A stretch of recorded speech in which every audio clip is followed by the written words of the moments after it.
Simula ng aklat ng karunungan. Kayong mga namamahala at may kapangyarihan sa daigdig, mahalin ninyo ang katarungan. Mataimtim ninyong isipin ang Panginoon at taus-pusong hanapin siya. Matatagpuan siya ng mga hindi nag-aalinlangan sa Kanya. Magpapakita siya sa mga nagtitiwala sa Kanya ng lubos. Ang mga baluktot ang isipan ay di makalalapit sa Diyos. Ang sino mang baliw na mga has subukin siya ay bibiguin ng kanyang walang hanggang kapangyarihan. Ang karunungan ay di papasok sa may masamang kalooban at di mananahan sa pusong alipin ng kasalanan. Ang tunay na pagpapakabanal ay umiiwas sa mga manlilinlang. Lumalayo siya sa lahat ng nagpapahayag ng kahibangan at di niya matitiis ang anumang pang-aapi o paghamak sa katarungan. Ang karunungan ay diwang magaan ang loob sa lahat, ngunit hindi niya mapapayagang lapastanganin ang Diyos, sapagkat alam ng Diyos ang ating mga damdamin at isipan, at dinirinig niya ang bawat salita natin. Ang diwa ng Panginoon ay laganap sa buong sanlibutan, at siya ang nagpapanatili sa lahat ng bagay. Kaya, alam niya ang bawat katagang namumutawi sa labi ng bawat nilalang. Ang salita ng Diyos. Salamat sa Diyos. Poon ako ay samahan sa buhay na walang hanggan. Ako'y iyong siniyasat, batid mo ang aking buhay. Ang lahat kong lihim poon ay tiyak mong nalalaman. Ang lahat ng gawain ko sa iyo ay hindi lingid. Kahit ikaw ay malayo, batid mo ang aking isip. Ako'y iyong nakikita, gumagawa o hindi man. Ang lahat ng gawain ko'y pawang iyong nalalaman. Poon ako ay samahan sa buhay na walang hanggan. Di pa ako umiimik, yaong aking sasabihi, alam mo nang lahat iyon, lahat ay di malilihim. Ika'y laging kapiling ko, katabi ko, oras-oras, ang likas mong kalakasan ang sa aking nag-iingat. Nagtataka ang sarilit, alam mo ang aking buhay, di ko kayang unawain iyang iyong karunungan. Poon ako ay samahan sa buhay na walang hanggan. Saan ako magpupunta upang ako'y makatakas? Ang banal mong espiritu'y hindi ako makaiwas. Kung langit ang puntahan ko, pihong ika'y naroroon. Sa Sheol ay naroroon ka kung dun ako manganganlong.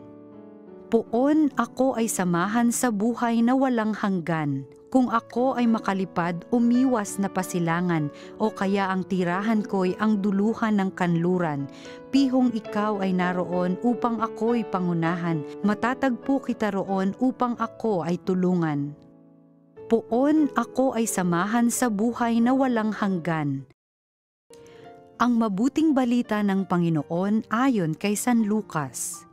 Noong panahong iyon, sinabi ni Jesus sa kanyang mga alagad, hindi mawawala kahit kailan ang mga sanhi ng pagkakasala, ngunit nakapangingilabot ang sasapitin ng taong panggagalingan nito.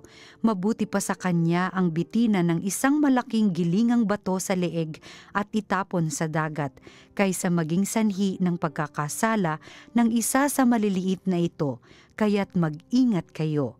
Kung magkasala ang kapatid mo, pagsabihan mo, at kung siya'y magsisi, patawarin mo. Kung makapito siyang magkasala sa iyo sa maghapon, at makapito ring lumapit sa iyo at magsabing, nagsisisi ako, patawarin mo. Sinabi ng mga apostol sa Panginoon, dagdagan po ninyo ang aming pananalig sa Diyos.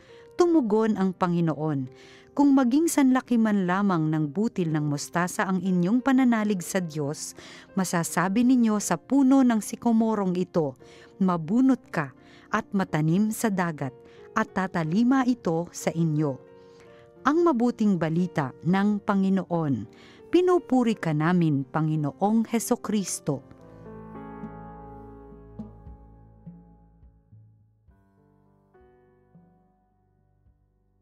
Mga kapanalig, narinig po natin ang mabuting balita para sa Lunes na ito ng ika-32 linggo sa karaniwang panahon. At ang mga pananalita ng Panginoon sa Ebanghelyo ay tunay nakakagulat.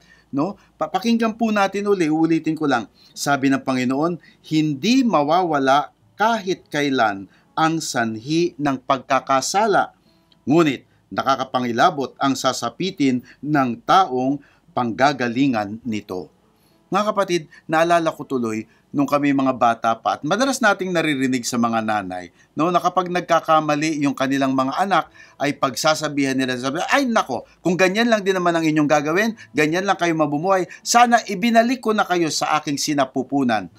No, parang, hala, si nanay, serious na, galit na talaga. No, alam nating nag-i-exaggerate lang si nanay kasi alam naman natin hindi na magagawa yun. Imposible namang gawin yun. Pero ibig sabihin lamang na napaka-serious ng bagay na ito na sana wag na wag niyong gagawin, kung hindi ibabalik ko na lang kayo sa aking sinapupunan. Isang exaggeration. At marahil ganun din po ang tono ng ating Panginoon sa Ebanghelyo ngayon. Kaya nga nasabi niya na kung kayo man ay magiging sanhi ng pagkakasala ng iba, sabi niya mas mabuti pa, magtali na lang kayo ng bato sa inyong leeg at patapon kayo dun sa dagat. Sabi niya, hala, serious na si Lord. Sabi niya, ano yan? Suicide? Ay hindi naman ho. No? Ang sinasabi lamang dito ng Panginoon ay napaka-serious ng bagay na ating pinag-uusapan dito dahil ito ay tungkol sa pagkakasala. Sabi niya nga rito hindi man maiwasan minsan na tayo ay humarap sa mga pagsubok at temptasyon, no? At sana ay hindi tayo mahuhulog sa pagkakasala. Pero sabi niya, minsan hindi maiwasan ang sanhi ng mga tukso at pagkakasala. Ngunit sabi niya ay wag na wag sana na tayo ang panggagalingan at magiging sanhi ng pagkakasala sa ating kapwa. So, sana nga ito ay parang isang paraan ng pagsasabi na huwag tayong magiging iskandalo sa ating kapwa. Alam niyo mga kapatid, yun ang isang kahulugan ng iskandalo. No, pag sinabi kasing skandal ay parang yun yung nagba-viral o yung pinagpepiestahan ng mga marites na kakaguluhan sa barangay. Hindi lang po ganun ang skandal. Yun din na isang kahulugan. Ngunit ang isang mas malalim pang kahulugan ng iskandalo ay kung tayo ay nagiging sanhi ng pagkakasala, pagkakamali o hindi paggawa ng tama ng ating kapwa. Kaya sabi niya ang Panginoon sa ating Ebanghelyo ngayon, sana'y maiwasan natin yan.